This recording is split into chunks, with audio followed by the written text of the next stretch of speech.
Hoy en A Dos Voces, el avance de Cristina Kirchner sobre la justicia, el pedido de juicio político a la Corte Suprema de Justicia, el enojo de Cristina con los jueces que no fallan como ella pretende. Y detrás de la estrategia de Cristina está Alberto Fernández.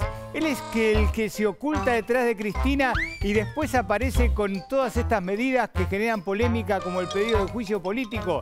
Alberto Fernández dice que él no se oculta detrás de Cristina Kirchner, que no tiene nada que ver la estrategia de Cristina con la suya. Bueno, de esto nos vamos a ocupar esta noche, porque si faltaban pocas cosas en una Argentina a la que todos estamos tratando de reconstruir porque está muy, pero muy dañada, tenemos esta pelea con la justicia y esta pelea entre el oficialismo y la oposición. ¿Qué justicia quiere Cristina Kirchner? Hoy en A Dos Voces.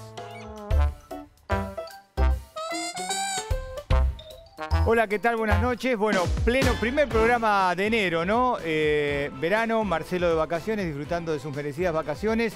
A ver, muchas cosas han pasado en poquitos días. Nos vamos a ocupar, por supuesto, de todo esto que tiene que ver con el pedido de juicio político a la Corte, con el pedido de licencia del ministro de Seguridad, Alessandro, acá en la Ciudad de Buenos Aires. Va a estar Carolina Galliard, es diputada, es la presidenta de la Comisión de Juicio Político de la Cámara de Diputados.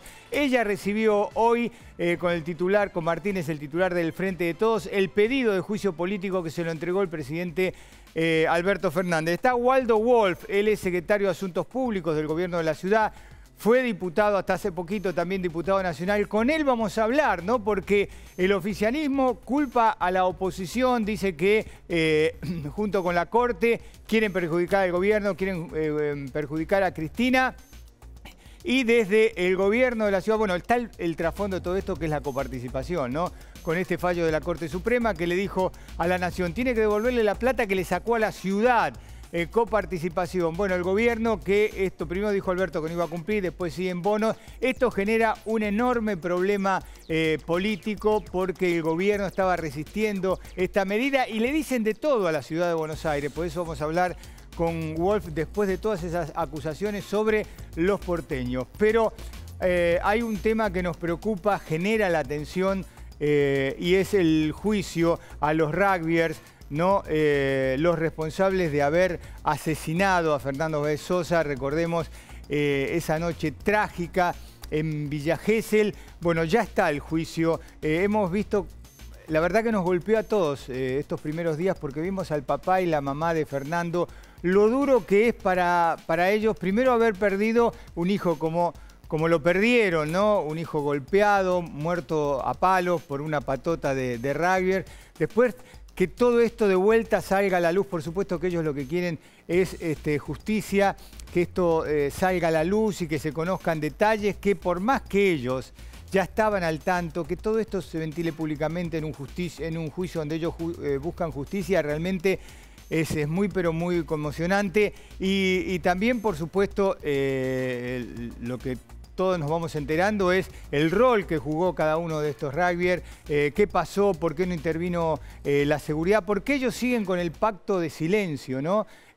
Con este crimen tan cobarde. ¿Se va a quebrar en algún momento o están dispuestos que la mayoría reciba una pena de prisión perpetua? Está con nosotros Rolo Barbano. Rolo sabe como muy pocos periodistas todo lo que tiene que ver con este caso. Bueno, con Rolo lo vamos a analizar. También está Paulita Bernini, allá, ¿no? En Dolores. Ella estuvo hoy en la sala, así que es testigo de todo lo que ocurrió en el día de hoy. Hacemos una muy breve pausa en A Dos Voces y ya nos metemos con Rolo, con Paula y con todo lo concerniente a este juicio por el salvaje asesinato de Fernando en Villa Gesell.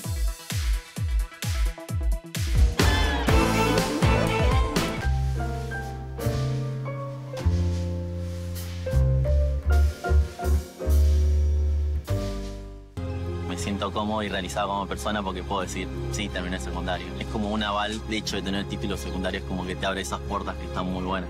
Tu sueño puede ser tu realidad. Juntos, sigamos transformando la educación. Buenos Aires Ciudad.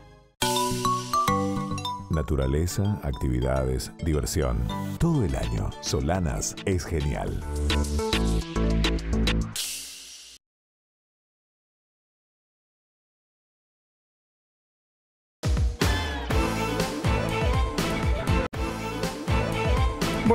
Esta noche vamos a tener un invitado muy especial porque está con nosotros Luis Brandoni. Son esos actores que uno agradece haberlos tenido en la Argentina, tenerlos en la Argentina. Un gran actor político que 10 años después vuelve al teatro la gran obra como es Parque Lezama, con Luis como protagonista. A partir de este jueves, no, del próximo jueves también vamos a hablar de Parque Lezama. Dos personas que en un banquito también tratan de ver cómo pueden cambiar este mundo, ¿no? Con Luis vamos a hablar de qué nos pasa casi a 40 años del regreso a la democracia, por qué está como está la sociedad argentina, la política argentina, en qué hemos fallado los que teníamos mucha esperanza con el retorno de la democracia. Bueno, con Luis Brandoni vamos a charlar en un ratito. Rolo Barbano, gracias por estar acá. Yo sé lo que es después de trabajar todo el día que te digan, Rolo, vos que sabés todo, quédate un cachito para explicarle a todos los que nos acompañan en A Dos Voces qué es lo que está pasando en el juicio por el asesinato de Fernando Báez Sosa. Yo creo que a todos nos conmovió y le da una particularidad a este caso el papá y la mamá, ¿no? Golpeado, que no se van a poder recuperar nunca de la muerte de un hijo, pero encima de cómo lo mataron. Y con una entereza que impacta también, Edgardo, y que contrasta mucho con los otros personas que están presentes en la sala de audiencia, con los 8 acusados.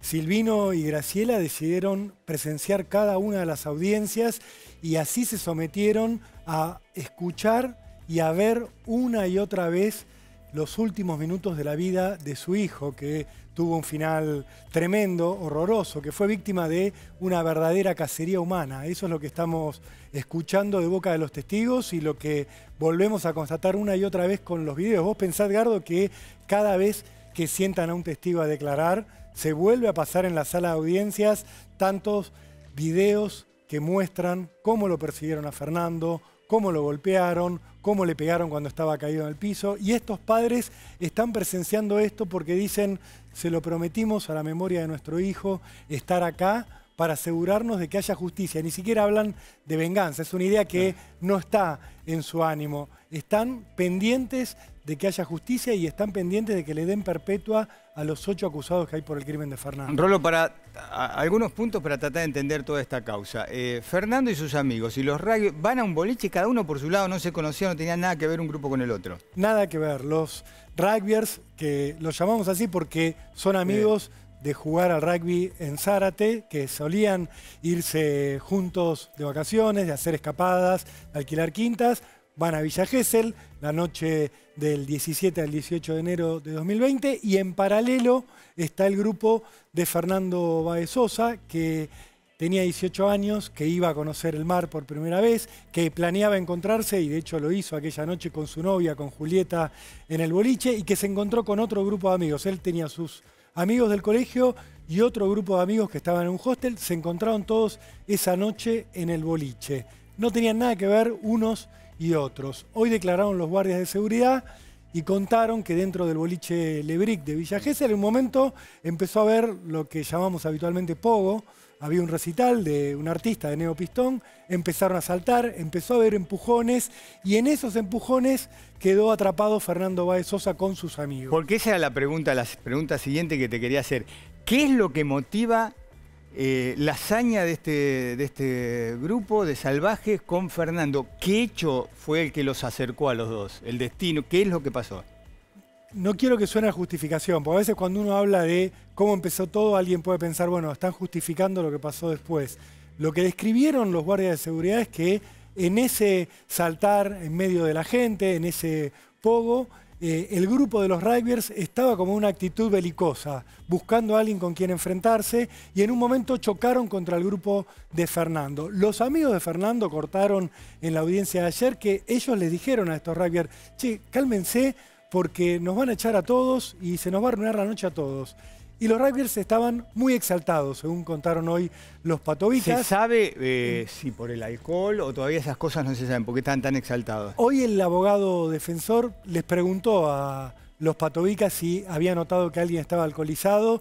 Dijeron que no sabían. Describieron, por ejemplo, los patovicas a Máximo Thompson, el que quedó grabado en la retina de todos, pegándole la patada final a Fernando Báez Sosa. Dice, estaba como enajenado, estaba fuera de sí, pero la verdad no supo decir si estaba alcoholizado o no, nunca se analizó eso, quizás la defensa está buscando en algún momento usarlo como excusa.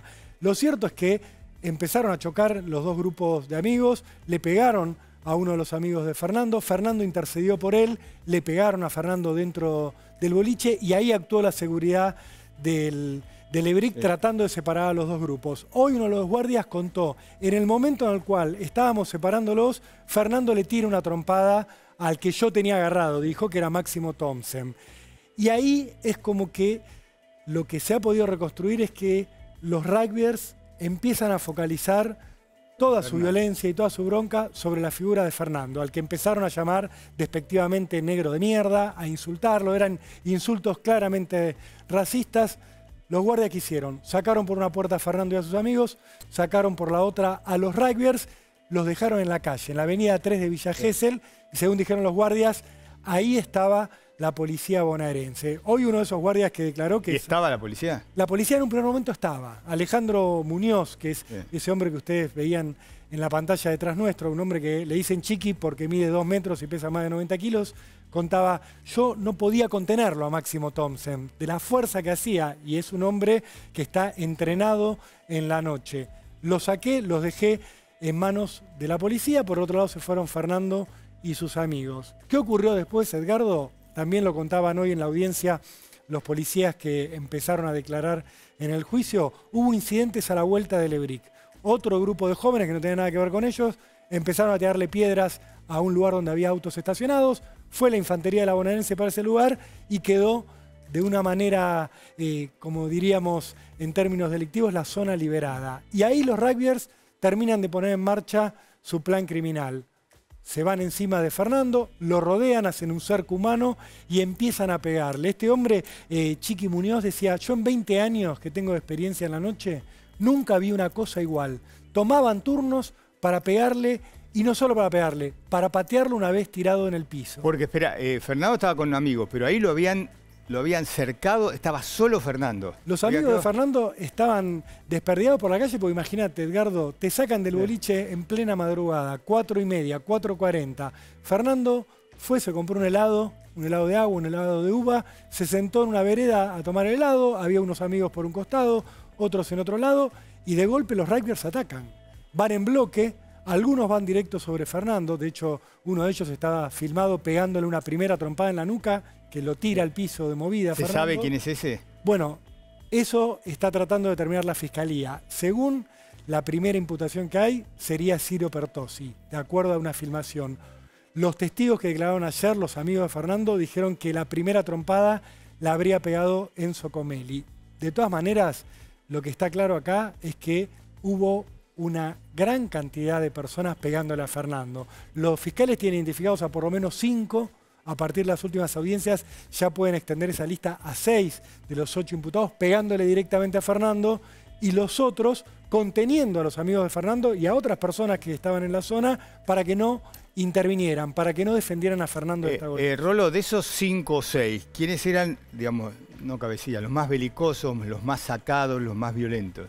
Lo que describen los testigos es, en primer lugar, a Máximo Thompson. Ayer había uno de los amigos de Fernando que decía, yo lo vi pegándole 3 patadas seguidas en la mandíbula a Fernando cuando estaba tirado al piso. Además, Thompson está filmado haciendo esa acción. Hoy los patobicas hablaban también de Matías Benicelli, que es el que usaba un rodete y a quien le encontraron en su camisa restos de sangre de Fernando. O sea, ya venía complicado más allá de los testigos. Después aparece Ciro Pertossi entre los más complicados, Blasinali, a quien le encontraron piel en las uñas de Fernando. O sea, Fernando se defendió, en algún momento lo rajuneó y se quedó con el ADN de este joven. Ese es como el grupo primordial al que se está sumando por estas horas Enzo Comelli, a quien hay testigos que dicen lo vi pegarle la primera trompada, y algunos de los testigos también empiezan a ubicar a Luciano Pertossi, que es el hermano de Ciro, y que en algún momento había sido señalado solo como uno de los que les pegaban a los amigos de Fernando, pero no a Fernando. Pero los amigos de Fernando ayer dijeron, yo lo vi a Luciano revoleando piñas para todos lados, incluso a Fernando. Ya vamos a ir con Paulita Bernini, que nos está haciendo también el aguante desde allá, de Dolores. O sea que todos estos, los que le pegaron, son todos candidatos a tener perpetua. Sí. En igual grado de responsabilidad. Sí, de todas maneras la acusación de los fiscales y la teoría que intentan probar es que esto fue un plan criminal que se urdió con premeditación, que empezó dentro del boliche, y esto lo vinculo con lo que declaraba hoy Pablo Ventura, que es ese joven al que acusaron falsamente los rugbyers, que decía, ya en Zárate estos chicos todo el tiempo iban al boliche, buscaban pelea, atacaban siempre entre 4 o 5 a 1, siempre buscaban la superioridad numérica, era un modus operandi, una forma de actuar. Y los fiscales lo que quieren probar acá es que hubo un plan en el cual todos se pusieron de acuerdo para un mismo objetivo, que era matar a Fernando, y que para lograr eso se dividieron los roles. Con lo cual, entienden los fiscales, le cabe la misma pena a todos. El paralelismo o la metáfora, si querés, Edgardo, es un robo a un banco.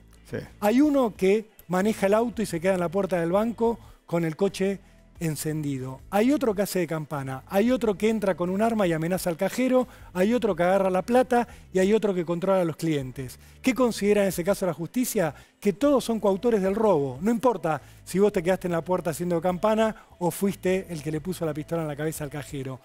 Lo que están tratando de hacer los fiscales es probar eso mismo, que hubo un dominio funcional de la acción, que cada uno tuvo un rol para lograr un mismo objetivo, que era matar. Y hay que tener en cuenta también algo. Ninguno de estos rugbyers, y los defino así porque así los conocemos hablando de manera informal, intentó interceder por Fernando.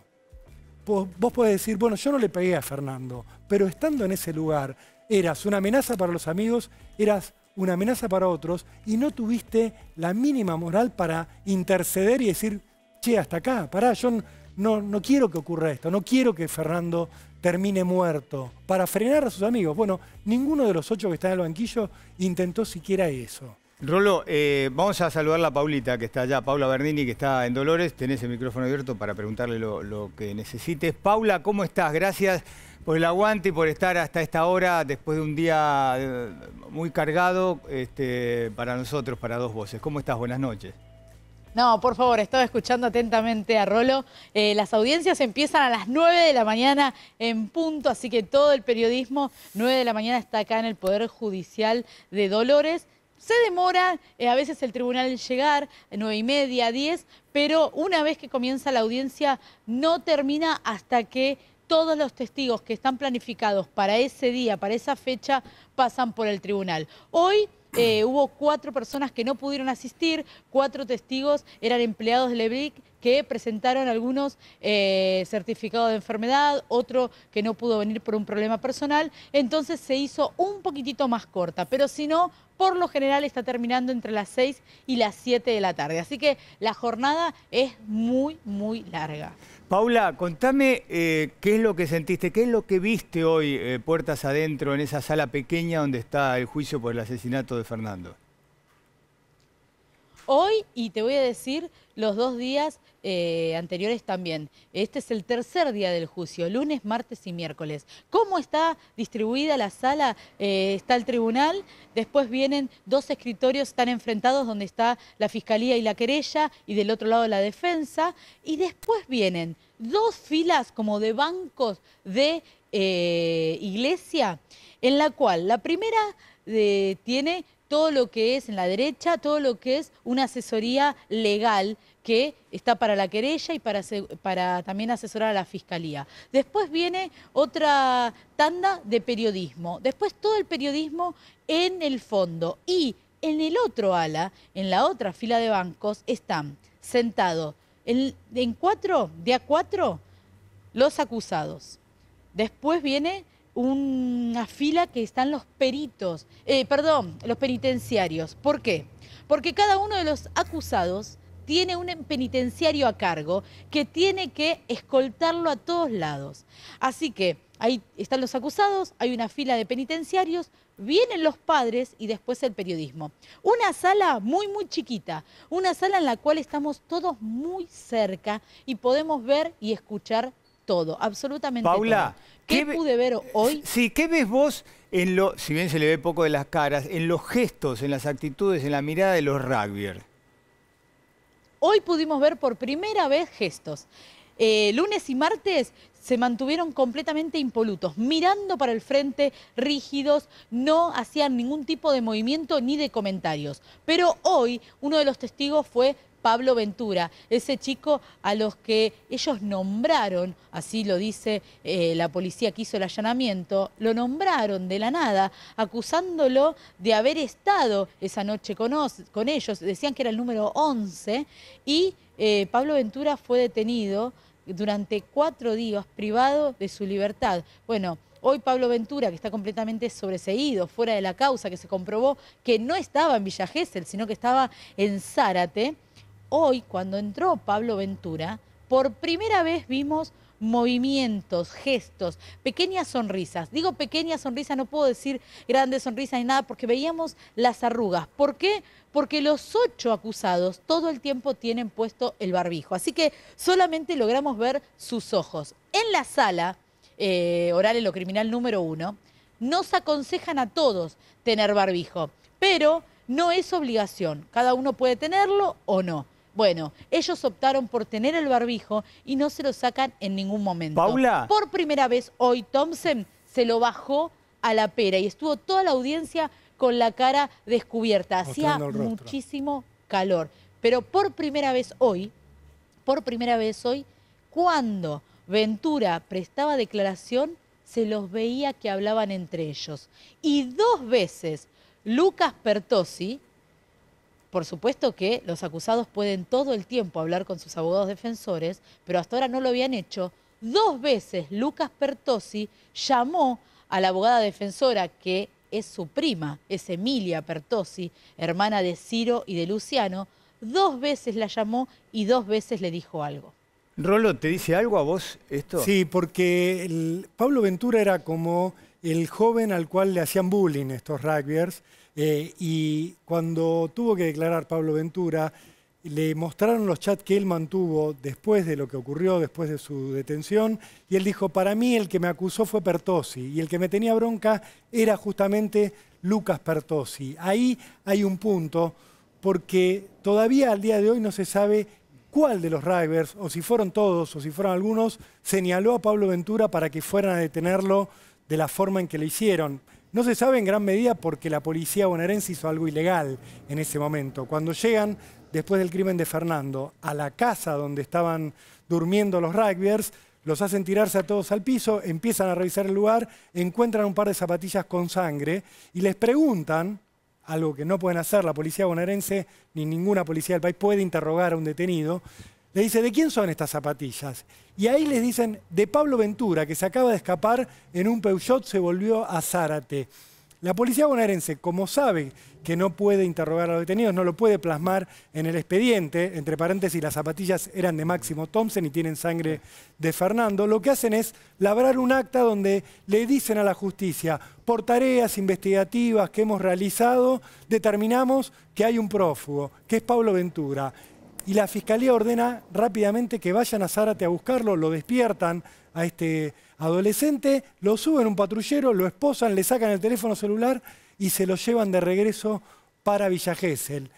Con eso comenzó la pesadilla de Pablo Ventura, con eso tenemos hoy también una de las definiciones de la personalidad de estos 8 acusados de matar a Fernando Báez, que ni siquiera después de haber matado a un adolescente reflexionaron un poco. Lo único que pensaron fue en hacerle una broma pesada a un joven que sabían que en última instancia iba a terminar sobreseído como estaba porque no tenía nada que ver con el hecho. Paula, un tema más. Los padres... Una broma pesada, Rolo. Una broma pesada. Realmente yo creo que no tomaron conciencia de que esa broma es terrible. Están acusándolo a un chico de homicidio porque habían matado a Fernando Báez Sosa. Y acá hay una cosa dual, ¿no?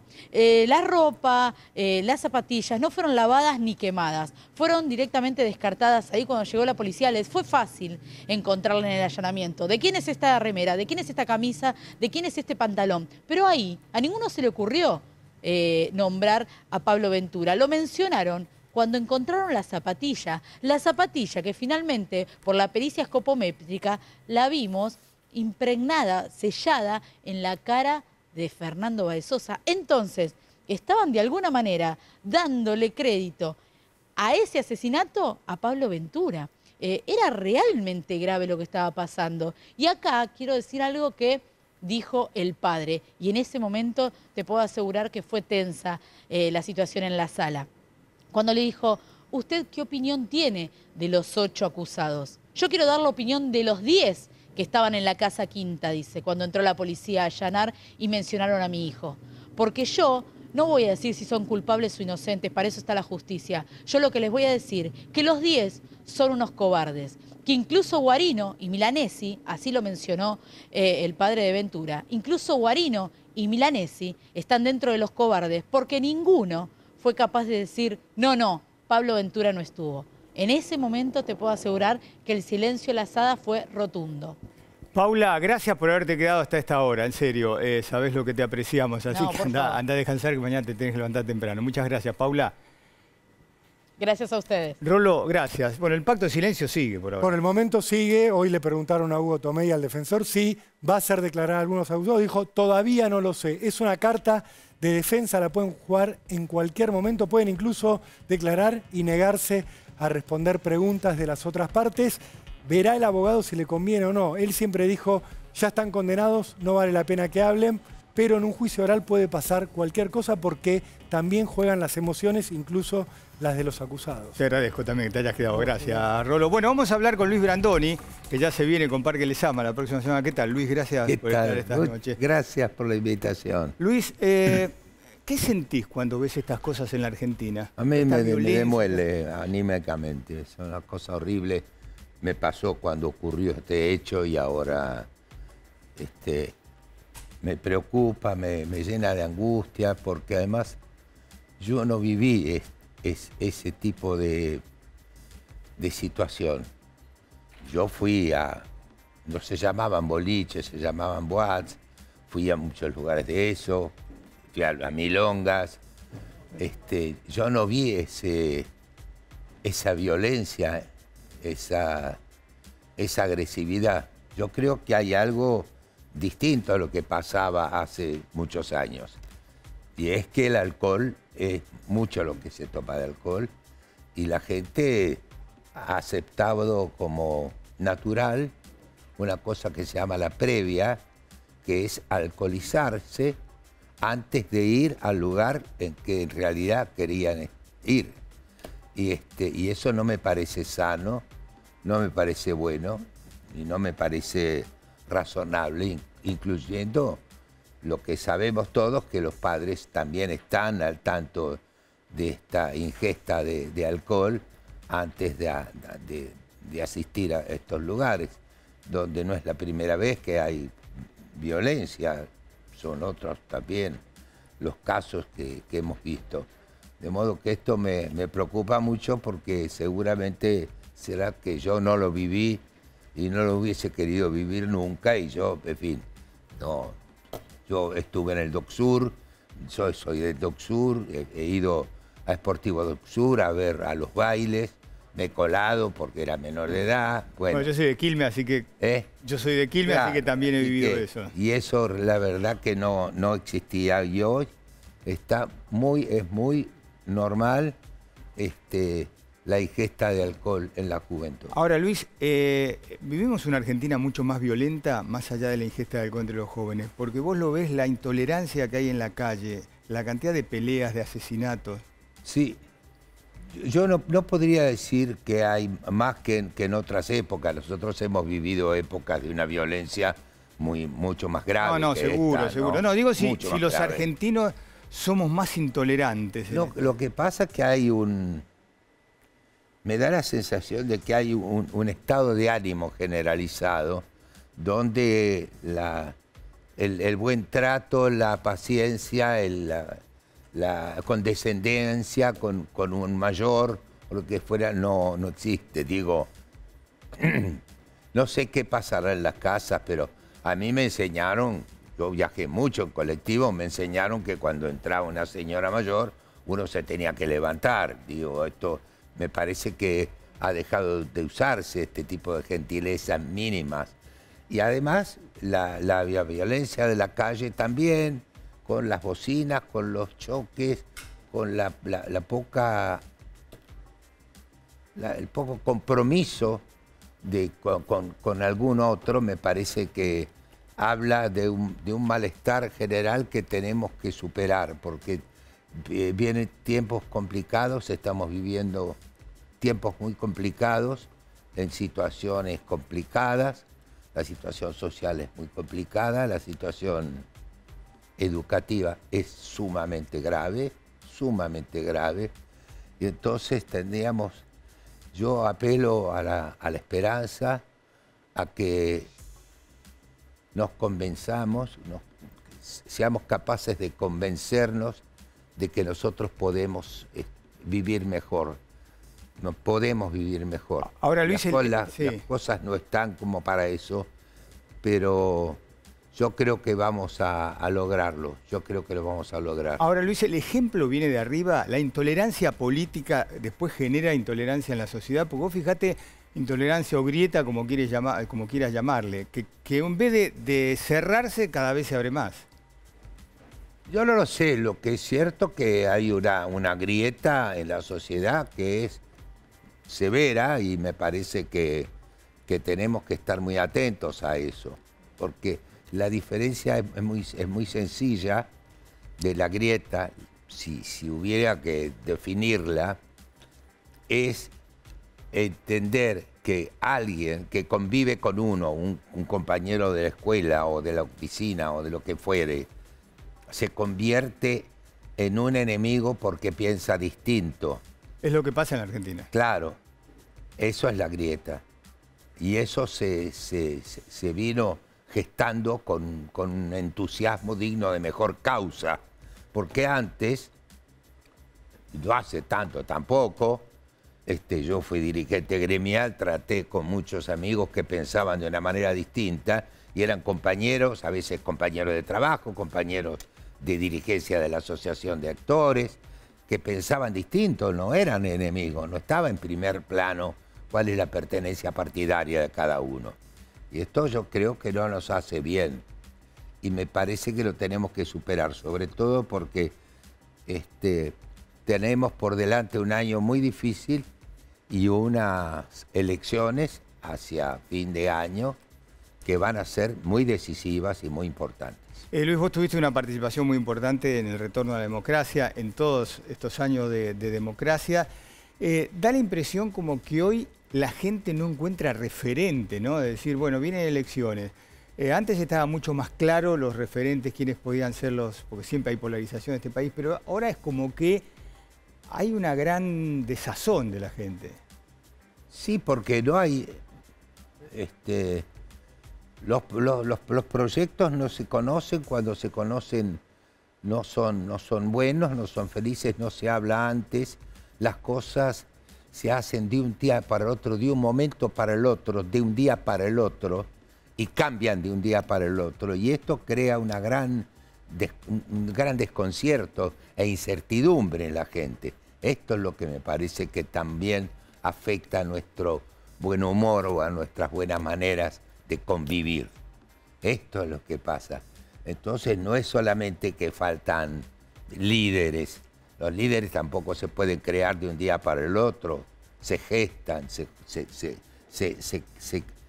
hacen, se muestran, lo demuestran con su accionar. Y esto es lo que tenemos que ver nosotros, porque lo que viene va a ser complicado y tenemos que salir adelante. Yo creo que las elecciones de este año, de fin de año, van a operar un cambio muy importante en la política argentina y yo creo que la sociedad va a acompañar. Porque a pesar de los pesares, con todas las dificultades que nosotros sabemos que existen en el país y la situación de desigualdad en la gente, en distintos territorios, en provincias, esto no se va a resolver de un día para el otro. Pero lo que sí es cierto es que la expectativa de mejorar está un poco más lejana de lo que desearíamos. Que la gente lo ve en su vida diaria. Pero lo que no hay es violencia. Porque, por ejemplo, no han habido saqueos, cosa que sí hubieron en otras épocas. Y es una situación bastante apta, propicia para eso. pareciera ser que esto no lo quiere más. Yo estoy convencido de que la gente lo ha demostrado con los banderazos que ya han pasado, pero por supuesto el gobierno se ocupó de desacreditarlo, pero fueron ejemplares, fueron manifestaciones que participó todo el país, no hubo violencia, no hubo hechos de violencia, ni nada por el estilo. De modo que yo creo que hay una mayoría de la gente que quiere vivir más tranquila, que quiere vivir mejor, en lo posible sin tantas dificultades de orden económico. Creo que al ánimo social la inflación no le hace nada bien, sino todo lo contrario. Esto de no saber cuánto valen las cosas, hasta dónde vamos a llegar, yo creo que crea una gran inquietud en la gente. Luis, ¿y cómo ves vos esta pelea? Porque si faltaba algo en la grieta, ahora está la pelea entre el gobierno nacional y la ciudad de Buenos Aires, entre el interior, digamos, las provincias peronistas y los porteños, el pedido de juicio político a la Corte Suprema de Justicia. No voy a hablar de eso. Yo no tengo autoridad para hablar de eso porque bueno, sos político, no soy abogado. Candidato. No, me parece un despropósito lo que pasó con la ciudad de Buenos Aires. La quita que se le hizo a la ciudad de Buenos Aires es un absurdo. Es un absurdo, tan absurdo que yo estoy convencido que la Corte Suprema de Justicia va a tratar de resolver esto que cometió el gobierno nacional. Y esto de enfrentar a las provincias con la capital federal es otro despropósito. Es otro despropósito, porque además, más allá de las cosas que han dicho altísimos funcionarios de este gobierno de Buenos Aires, como si fuera un pecado, que esté muy bien la ciudad y limpia y tenga helechos con luz, no significa que Buenos Aires no sea una ciudad generosa. Hoy dijo Alberto Fernández que Buenos Aires tiene que dejar de lado su opulencia. Yo diría que tendría que dejarse de hablar el presidente, porque la verdad es que a esta ciudad entran cientos de miles de personas todos los días y no vienen de otro país, vienen del interior de las distintas provincias. Yo creo que en ese sentido es bastante generosa. En términos de sanidad, creo que los servicios que brinda la ciudad de Buenos Aires a quien fuere, de otra provincia o de otro país, es de una enorme generosidad, y esto habrá que señalarlo. No me parece que sea así. Yo creo que esta animadversión con la ciudad de Buenos Aires es una manifestación de impotencia del peronismo porque no pueden ganar acá. Y hace mucho tiempo. Y me parece que va a pasar mucho tiempo antes de que puedan ser gobierno en la ciudad de Buenos Aires. Luis, terminemos con algo lindo, vuelve Parque Lezama. Vuelve Parque Lezama, sí. A 10 años de su estreno. De un ensayo largo, estamos muy contentos porque... Te cambió la cara, te dije Parque Lezama. Claro, pero primero porque ha sido un espectáculo hermoso, es un espectáculo del cual yo estoy orgulloso, lo hicimos muchas veces. ¿Estuvieron en España? Nos ha visto mucha gente, estuvimos en el Teatro Liceo 3 temporadas seguidas. Ahora vamos a un teatro nuevo en Buenos Aires. Politeama. Claro, que es el Politeama, es el que reemplaza un poco más de medio siglo después que lo tiraran abajo al original, pero que es un teatro divino. Y me parece que el espectáculo vale la pena. Son dos personas que se sientan en un banquito y ¿qué tratan? ¿De encontrar una salida para el mundo? ¿Cómo? ¿Perdón? Son dos personas que se sientan en un banco. No, son dos tipos mayores, uno con algunas inquietudes y el otro ya medio resignado. Uno sueña todavía con cambiar el mundo. Claro, sí, el otro... uno sueña con cambiar el mundo sabiendo que no lo va a hacer. En ese sentido, creo que es una obra extraordinaria de un gran autor y una adaptación de Juan José Campanella extraordinaria, porque en realidad, en rigor de verdad, esta pieza transcurre en el Central Park de Nueva York. Acá pasa en el Parque Lezama, que es muy significativo para los argentinos. Y es una obra nacional, nadie imagina que eso pasa en otro lugar que no sea esto. Y creo que es un gran espectáculo, un espectáculo que la gente no solo lo vuelve a ver, sino que lo recuerda mucho, porque pasan muchas cosas. Y yo espero que no me preguntes de qué se trata, porque me llevaría 4 o 5 horas el programa explicarte todo lo que pasa. Jueves no, a partir del otro jueves. El 12 de enero se abren las puertas del teatro para el público. Y te voy a decir una cosa, yo agradezco que Volver pase casi todas las semanas películas tuyas. No me digas. Sí. Vos ni te das cuenta, pero los que Brandoni, seguir la trayectoria de Brandoni a lo largo de su vida, son todas películas muy buenas. Ya siempre te digo, sos un gran actor. Bueno, gracias. Eso es lindo, eso es lo lindo del cine. Y yo te digo, desde, como le decía Martínez, desde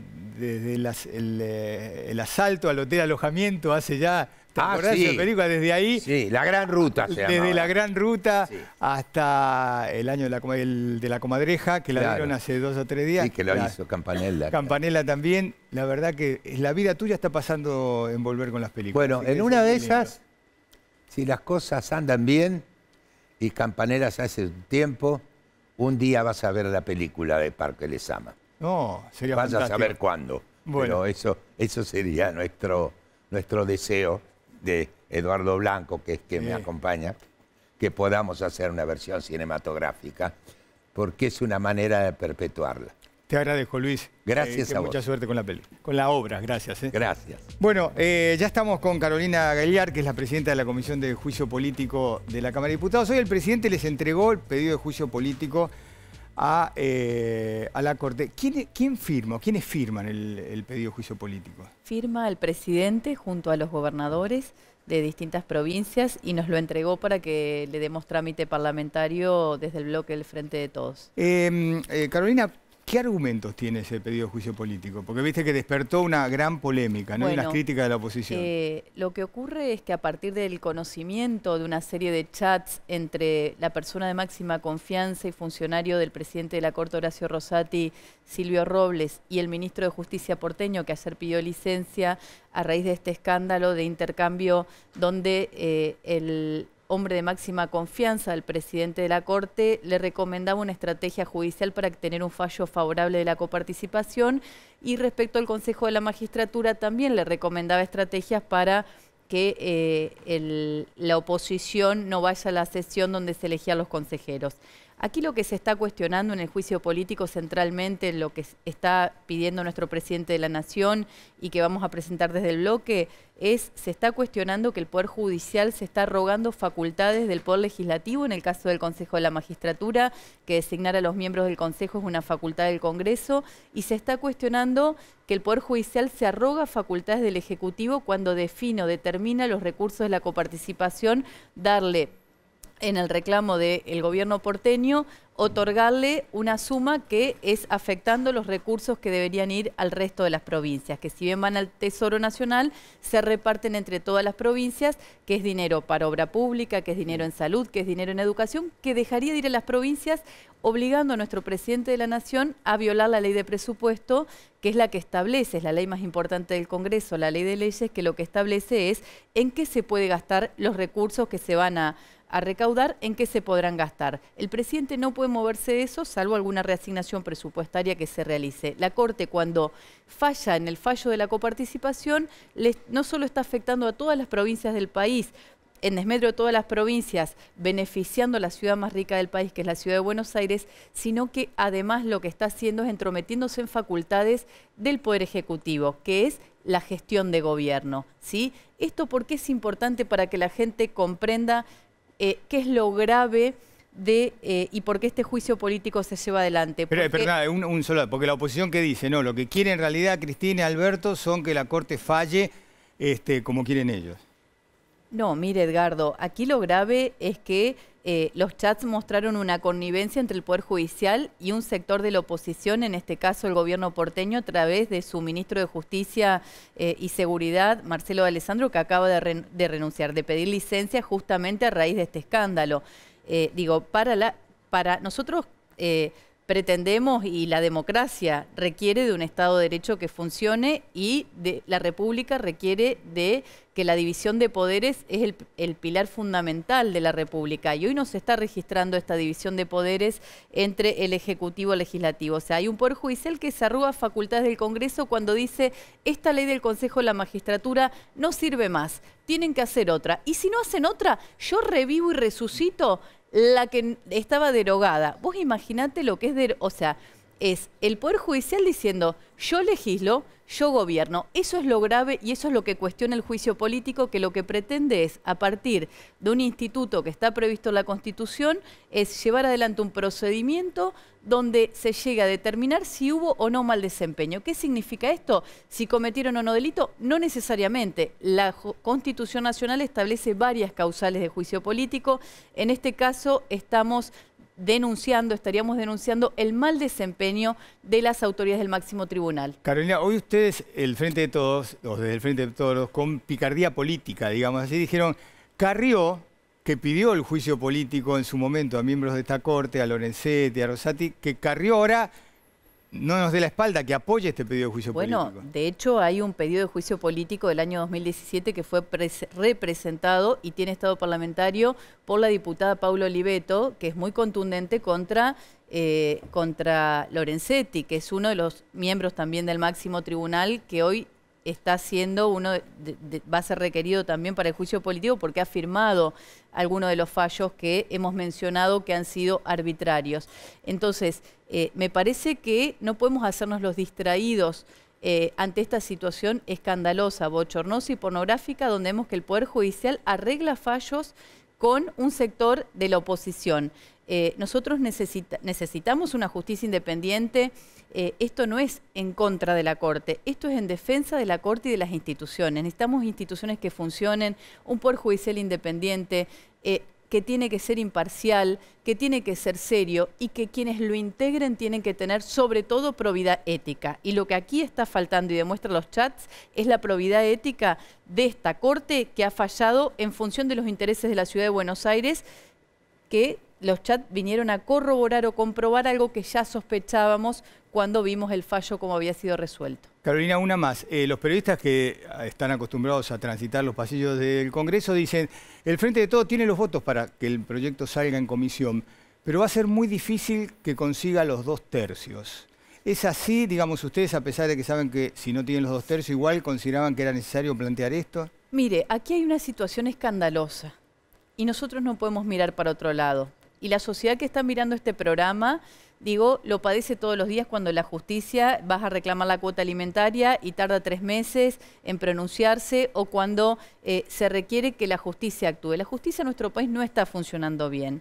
Y otra de las cuestiones que también se están objetando en el pedido de juicio político es que el Consejo de la Magistratura, al resucitar esa ley que había sido derogada, asume como presidente el actual presidente de la Corte. Entonces el presidente de la Corte ahora también es presidente del Consejo de la Magistratura, que es el organismo que selecciona jueces y que sanciona jueces. Es decir, si un juez no funciona o hace algo mal, hoy ese organismo, el Consejo de la Magistratura, estuvo paralizado y está presidido por quien también preside la Corte, que está siendo cuestionado por haber arreglado un fallo con el gobierno de la ciudad. Todo esto no podemos dejarlo de lado y no ocuparnos. ¿Cuál es la manera de ocuparnos?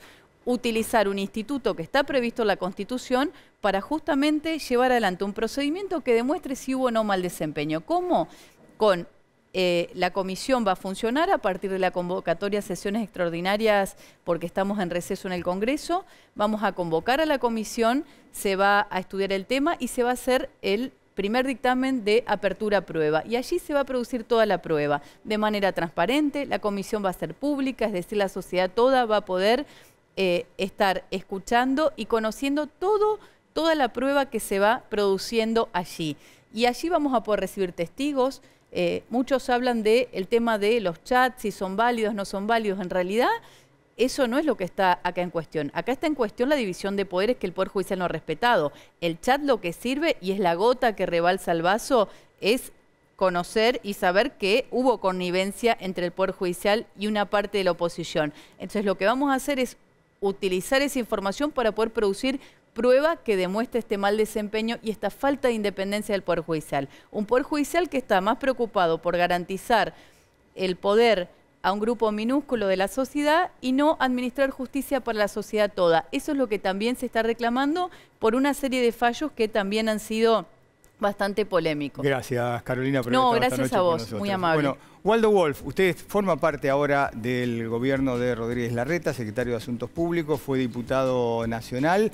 Bueno, la escuchó Carolina, hay todo un ambiente enrarecido de pujas, de peleas. ¿Cómo lo toma usted? Sobre todo porque dicen, bueno, acá hay unos chats que demuestran connivencia entre la Corte y la oposición. Mire, vamos a empezar al revés. Acá hay un ambiente de espionaje ilegal y de manipulación de chats. Hoy me citó su producción. Este es el chat que yo tuve con su producción. Si me lo puede tomar una cámara. Ah, la cámara ahí atrás. Bien. El chat que tengo con su producción, esta es la foto de su productor. Este es el chat real. Sí. Me cita para las 21:50. Sí. Y yo le contesto, sí, llámame por favor. Me llamó, Sí. me dijo por dónde entrar. Usted vio, nos piden qué número de auto es y demás. Bueno, yo me metí en YouTube y busqué un tutorial en YouTube de cómo modificar un chat. Sí. ¿Y qué hice? Agarré un amigo, le dije que suba la foto de su productor a su perfil de WhatsApp y yo, en mis contactos, a mi amigo con la foto de su productor, le dije que chatee. Y le agregué lo mismo. Él me puso, Waldo, ¿cómo te va? Te esperamos 21:50. Lo mismo que me había puesto su productor. Y al final me puso, ¿querés una cerveza al salir, antes de salir al aire? Este es el chat que nosotros modificamos con un tutorial de YouTube. Es grave que se pueda hacer con tanta facilidad. Waldo, al final le puse, así de simple se puede armar una opereta. Hacemos una pausa para cumplir con los compromisos antes de las 23 y ya venimos y seguimos hablando de esto y me explica cómo se hace esto tan fácil, si lo usa la política. Ya volvemos.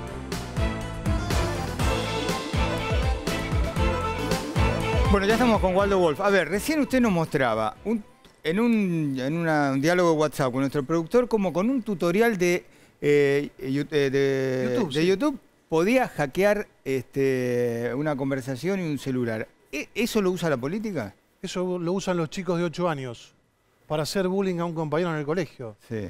No hace falta ni siquiera ser espía ni ser un gran conocedor de las redes. Mire, ¿Y entonces qué es lo que está pasando? ¿Es todo mentira? Este gobierno, recordará usted, bajo este signo político, se le hizo una operación a Olivera. ¿Recuerda usted que para descanse se le inventaron cuentas en el extranjero? Este signo político le hizo una operación a De Narváez. ¿Recuerda que le modificaron unos mails? Este signo político me armó a mí, a la dirigencia de la comunidad judía, a Sapsay, a Guinness y a Kubatlov, una causa por traición a la patria, inventando que hablábamos con los fondos buitre, con Paul Siringer. Este signo político le adulteró, ¿recuerda la causa Puf Puf? A su colega Daniel Santoro, tuvo 2 años procesado. Este signo político hoy mismo mintió y dijo que Bordet, el gobernador de Entre Ríos, adhería al pedido de juicio político a la Corte Suprema de Justicia. Y él llamó para decir, es mentira, me falsificaron el apoyo. Alberto Fernández inventó la palabra borocotear. Alberto Fernández fue el jefe de gabinete en la época de Olivera. Lo usa este signo político. Necesitan desacreditar a la justicia porque Cristina Fernández de Kirchner fue condenada. No tienen un problema con la justicia, tienen un problema con la verdad. Mire, de los 9 jueces federales que hay en Comodoro Pi, de los 10 que hay en Comodoro Pi, 10 que hay hoy, que es donde se juzga la corrupción en la Argentina, 9 fueron elegidos por este signo político. Tienen mayoría en el Senado de la Nación. Yo la escuchaba a la diputada hoy, que la verdad que hacía contorsiones para defender que el peligro de la República se basa en un hackeo de espionaje ilegal a un ciudadano argentino, funcionario del gobierno de la ciudad, y además a la manipulación de sus datos. Estamos ante la suma del poder público. No tienen un problema con la justicia, tienen un problema con la verdad. Ahora, Waldo, hoy alinearon a una decena, un poquito más de gobernadores. Mire, yo vi muchos gobernadores que no se plegaron. Sí, bueno, es cierto. Córdoba, Santa Fe. Bueno, Córdoba, Santa Fe, metieron con Bordet. Arcioni, desde el masismo, hizo San Juan. la de la mañana una cosa, a la tarde otra, al mediodía otra cosa. Lo que está pasando es escandaloso. Decía la diputada que a la gente le preocupa esto. A la gente le preocupa que no llegue a fin de mes. A la gente le preocupa que hay 100% de inflación. A la gente le preocupa la indigencia. El problema está claro. ¿Sabe por qué vienen por la ciudad de Buenos Aires? Porque el otro día presentamos que la ciudad de Buenos Aires es la segunda ciudad con menor tasa de homicidios dolosos en América Latina, la segunda capital del continente, detrás de Ottawa. Por eso les molesta la opulencia. Bueno, en esa misma silla, Brandoni dijo hace un ratito, están enojados porque no pueden ganar la ciudad y no la van a ganar durante mucho tiempo. Están enojados con la realidad. Van a haber gobernado 16 de los últimos 20 años. ¿A quién le van a echar la culpa? Yo lo repito, lo que está pasando es escandaloso.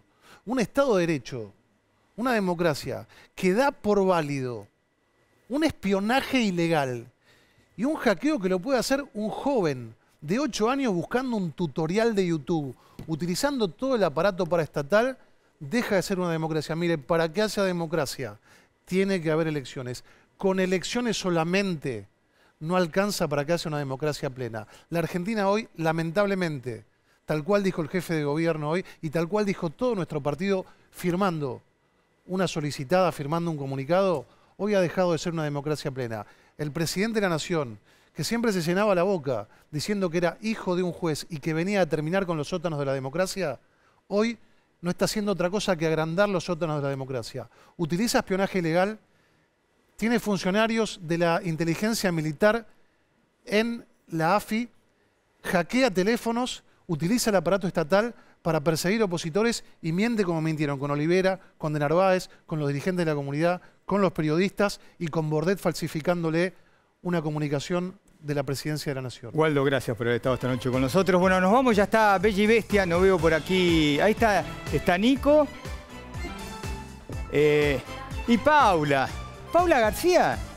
Paula García, muy bien, acá, esta cámara. Bueno, ya están, los dejo entonces con una hermosa pareja. Nosotros nos vamos, volvemos el próximo miércoles, por supuesto, a las 22. Esto es A Dos Voces. Chau.